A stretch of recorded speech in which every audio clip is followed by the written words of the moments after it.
ಗೆಳೆಯರೇ, ನೀವೇನಾದ್ರೂ ಈ ಸತಿ ಗಣೇಶ ಹಬ್ಬಕ್ಕೆ ಒಳ್ಳೆ ಯೂನಿಕ್ ಆಗಿರುವಂತಹ ಗಣೇಶಗಳು ಹುಡುಕ್ತಾ ಇದ್ರೆ ಈ ವಿಡಿಯೋ ನಿಮಗೋಸ್ಕರನೇ. ನಾನಿವತ್ತು ಹೇಳ್ತಾ ಇರೋ ಜಾಗದಲ್ಲಿ 100ಕ್ಕಿಂತ ಹೆಚ್ಚು ಡಿಸೈನ್ಸ್ಗಳು ಇವೆ. ನೀವೇನಾದ್ರೂ ಈ ಜಾಗದ ಬಗ್ಗೆ ತಿಳ್ಕೋಬೇಕಾಗಿದ್ರೆ ಈ ವಿಡಿಯೋ ಕೊನೆವರೆಗೂ ನೋಡಿ.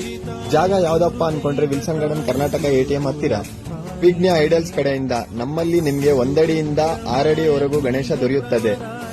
ಹಾಗೂ ನಮ್ಮಲ್ಲಿ ಪರಿಶುದ್ಧ ಜೇಡಿ ಮಣ್ಣಿನ ಗಣೇಶಗಳು ದೊರೆಯುತ್ತದೆ. ಹಾಗೂ ನಮ್ಮಲ್ಲಿ ಮನೇಲಿ ಕುಣಿಸುವಂತಹ ಗಣೇಶಗಳು ದೊರೆಯುತ್ತದೆ. ರೇಟ್ ವಿಚಾರಕ್ಕೆ ಬಂದ್ರೆ ನಮ್ಮಲ್ಲಿ 10 ಇಂಚ್ 300 ರೂಪಾಯಿಗಳಿಂದ 2.5 ಅಡಿ 2800 ರೂಪಾಯಿವರೆಗೂ ಮತ್ತೆ 6 ಅಡಿ 20,000 ರೂಪಾಯಿವರೆಗೂ ದೊರೆಯುತ್ತದೆ. ಸರ್, ನಮ್ಮಲ್ಲಿ ರೇಟ್ ಏನು ಫಿಕ್ಸ್ ಅನ್ನೋದು ಇರುವುದಿಲ್ಲ, ಹೆಚ್ಚು ಕಡಿಮೆ ಮಾಡಿ ಕೊಡುತ್ತೇವೆ. ಹೆಚ್ಚಿನ ಮಾಹಿತಿಗಾಗಿ ಸ್ಕ್ರೀನ್ ಮೇಲೆ ಕಾಣಿಸುವಂತಹ ನಂಬರ್ ಅನ್ನು ಕರೆ ಮಾಡಿ.